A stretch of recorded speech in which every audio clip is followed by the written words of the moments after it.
jual sekarang, Pak? Harga jual sekarang per kilo 18.000. Kalau sebelumnya? Dan sebelumnya, Pak? Sebelumnya 19.000. Sebelum lebaran dalam puasa harganya dari 16.000 jadi 19.000. Baru Bisa mengalami kenaikan. yang saya tahu kabarnya distributor dari Banda Aceh nggak ada gula untuk kabupaten kan. Kami ambil gula dari Medan, dari grosir di Melabu. Tapi ini juga dari Medan ya? Gula dari Medan. Sehingga harganya lebih mahal. Ya, karena distributor Aceh pun saya dengar tunggal ya.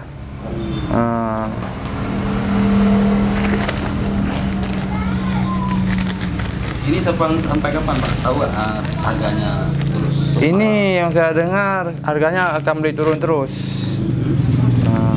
Mungkin nanti sampai kembali kepada 13.000.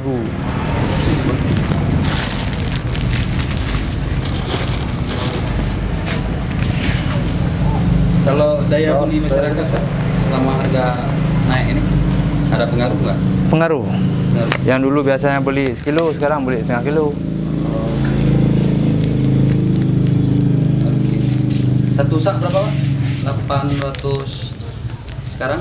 Untuk harga sekarang satu per sak 50 kilo harganya 810. Ambil di grosir ya. Di gudang. Oke. Nampak, Pak? Ya, Nampak, Faisal. Pak Faisal.